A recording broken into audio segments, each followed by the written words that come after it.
السلام علیکم۔ خود سے خدا تک چیپٹر 16 خوف فیئر۔ خوف کی اصل لا علمی ہے۔ خوف ہمیشہ نامعلوم اننون کا ہے۔ خوف ایک جذبہ ہے، ایک سنسناتا ہوا پر اسرار احساس جو ذہن انسان میں عدم تحفظ کے جذبے کو بھڑکاتا ہے۔ خوف نفس کے تحفظ کو للکار ہے، چیلنج ہے۔ نفس اس سے خائف ہے، مفرور ہے۔ خوف بذات خود کوئی شے نہیں، بلکہ یہ ہمیشہ کسی شے کا ہوتا ہے۔ کل جو غلط ہو چکا کہیں آج یا کل دوبارہ نہ ہو جائے، یہ خوف ہے۔ گزرے ہوئے کل میں ہمیں جو تکلیف ہوئی تھی، اس تکلیف کی یادداشت ہمارے دماغ میں محفوظ ہے اور ہم نہیں چاہتے کہ یہ کل دوبارہ ہم پر آئے۔ ماضی میں جو تکلیف ہو چکی ہے اس کے بارے میں سوچنا خیال کو دعوت دینا ہے۔ وہ خیال، وہ تھاٹس جس میں گزرے ہوئے کل کی یادداشت محفوظ ہے، اس لیے یہ خیال تھاٹ ہے جو خوف دلاتا ہے۔ اور سوچ، تھنکنگ خوف کی پیداوار بڑھاتی ہے، اس کی آبیاری کرتی ہے۔ خوف کو جس نے سمجھ لیا اس نے خوشی کو بھی جان لیا۔ کوئی یہ نہیں کہہ سکتا کہ مجھے صرف خوف ہے اور کوئی خوشی نہیں۔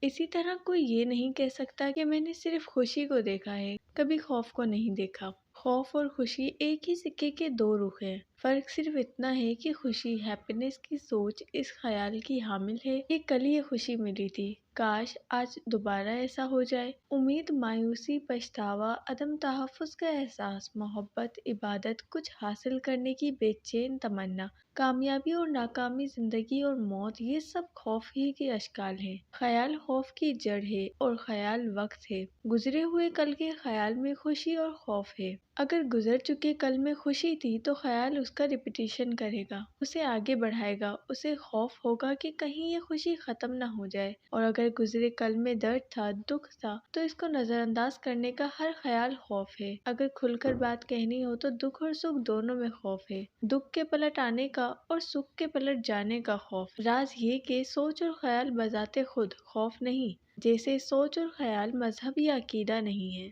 سوچ بذات خود کچھ بھی نہیں، سوچ سے یہ سب کچھ پھوٹتا ہے، پیدا ہوتا ہے۔ جو پروسیس لکھ دیا ہے، اگر اسے محض ایک آئیڈیا کے طور پر نہیں بلکہ اعلیٰ عقل استعمال کرتے ہوئے ایک حقیقت کی حیثیت سے خوف کو سمجھ لیا جائے تو خوف کا بت ٹوٹ جائے گا۔ صرف علم ہی خوف کا خاتمہ کر سکتا ہے۔ غور کیجئے کیا لکھا گیا ہے۔ خوف ختم ہونے کا کیا مطلب ہے؟ خوف کے اندر اتر کر دیکھتے ہیں کہ نفس کی اس بھیانک جبلت کے تانے بانے کہاں تک پہنچے ہوئے ہیں۔ پہلے بھی لکھا جا چکا ہے کہ انسان کو موت کا شعور ہے، اس کا مطلب یہ کہ موت کا خوف ہے۔ موت زندگی کے رازوں میں بہت بڑا راز ہے جس کا بھید نہ کوئی کھول سکا اور نہ یہ کبھی کسی سے کھلے گا۔ یہ خوف نفس کو ہر لحظہ بے چین رکھتا ہے۔ یہ ٹائم فیکٹر کے طور پر کام کر رہا ہے، وقت بہت کم ہے کا چابک انسان کو دیوانہ وار سرگرداں کیے ہوئے ہے۔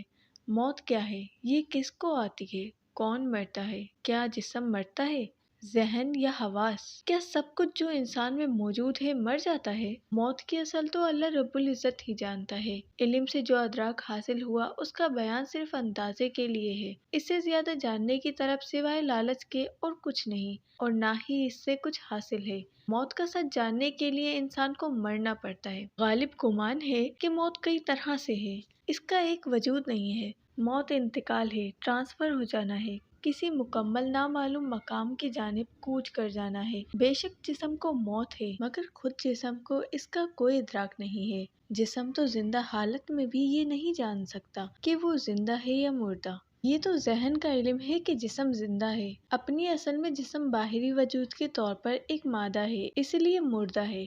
اس کے حواس کی موت اس کی موت ہے، سینسرز کا مستقل بند ہو جانا جسم کی ایکسپائری ہے۔ جسم زندہ یا مردہ دونوں حالتوں میں باہری طور پر پرسکون ہے۔ جسم اور حواس کی موت کے ساتھ ایک تیسری موت ہے جو کہ ذہن کی ہے۔ اس کی دو صورتیں ہیں۔ پہلی صورت میں اعصاب اور اعضاء کے فیوز ہو جانے سے جسم کے اندر شدید ترین حالت کی تکلیف پیدا ہوتی ہے۔ یہ ساری تکلیف، یہ بے پناہ اذیت ذہن کو ہی جھیلنا ہے، کیونکہ وہ حواس کی بدولت جسم سے رابطہ قائم کیے ہوئے ہے۔ اس قدر شدید تکلیف چونکہ ذہن نے پہلے کبھی نہیں دیکھی ہوتی، یہ اس کی برداشت کے پیمانوں سے ماوراں ہوتی ہے۔ اس لیے جب یہ تکلیف، یہ بے پناہ اذیت اپنے انتہائی درجات کو چھو لیتی ہے تو موت کا عمل شروع ہو جاتا ہے۔ ذہن انسان کی سیکیورٹی کی جبلت ٹوٹ جاتی ہے۔ اب انتقال شروع ہوتا ہے، یہ نفس کا انتقال ہے۔ ڈیٹا ٹرانسفر شروع ہو جاتی ہے، یادداشت کو اٹھایا جانے لگتا ہے۔ اب ڈاؤن لوڈنگ نہیں اپلوڈنگ کا وقت آ گیا۔ ہر یاد کا رشتہ یادداشت سے ٹوٹنے لگتا ہے، لیٹنگ گو کا پروسیس شروع ہو جاتا ہے۔ میری ہر شے ختم ہو رہی ہے، میرے بچے، ماں باپ، بیوی، گھر، دولت، میری شخصیت، ہر شے اندھیرے میں جا رہی ہے، میری یادداشت سے نکل رہی ہے، ڈیلیٹ ہو رہی ہے، مٹ رہی ہے، میری یادداشت ختم ہو رہی ہے، میں ختم ہو رہا ہوں، میں مٹ رہا ہوں، فنا ہو رہا ہوں۔ نفس کی موت شعور کا مٹ جانا ہے، اور ہمارے نفوذ اس ٹرانسفر سے سخت ترین دہشت میں ہوتے ہیں۔ یہ نامعلوم کا خوف ہے۔ موت سب سے بڑا راز ہے، سب سے بڑا نامعلوم ہے، اور یہی انسان کا سب سے بڑا خوف ہے۔ وہ ایسے جہان میں جانے سے خوف زدہ ہے جس کے بارے میں وہ بالکل کچھ نہیں جانتا۔ سارے خوف اسی خوف سے نکلتے ہیں اور اسی میں واپس ہوتے ہیں۔ جو نفس مطمئن نہیں، اس کی موت پر اللہ اس پر رحم فرمائے۔ اللہ ہم سب پر رحم فرمائے۔ انسان ساری زندگی اس خوف سے کھیلتا ہے۔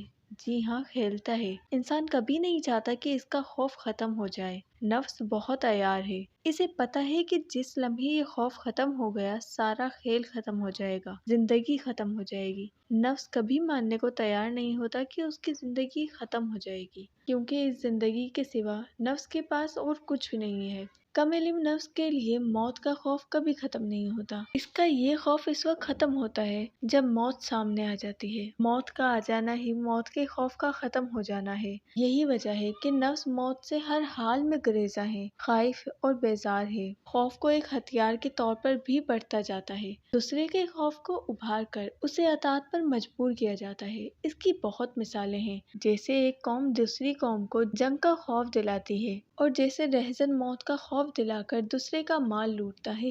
اگر خواہش بہت کم رہ جائے، صرف اتنی جس قدر زندگی گزارنے کو کافی ہو جائے، تو یہ خوف اللہ کی بے پناہ مہربانی کے طفیل موت سے پہلے ختم ہو جاتا ہے۔ سورہ یونس آیت نمبر 62۔ ترجمہ: خبردار، بے شک جو اللہ کے دوست ہیں، نہ ان کو خوف ہے اور نہ وہ غمگین ہوں گے۔ خواہش کو، اپنی وابستگی کو ختم کرنا ہی اپنی اصل میں موت ہے۔ اپنی زندگی میں جو نفس اپنی غیر ضروری حد سے بڑھی ہوئی اور ناجائز وابستگیوں سے دستبردار ہونے لگتا ہے، وہ زندگی میں ہی موت کو پا لیتا ہے۔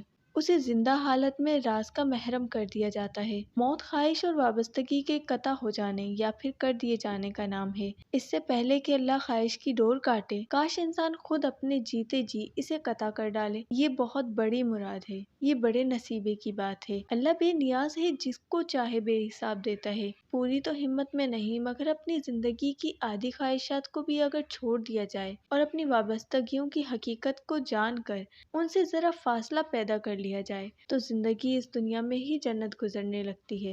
اللہ سب کو توفیق عطا فرمائے، آمین۔ اگر ویڈیو پسند آئی ہے تو لائک کریں، کمنٹ باکس میں اپنی رائے کا اظہار کریں، اور چینل کو سبسکرائب کر کے بیل کے آئیکن کو دبائیں تاکہ نئی آنے والی تمام ویڈیوز کی نوٹیفیکیشن آپ تک پہنچ سکے۔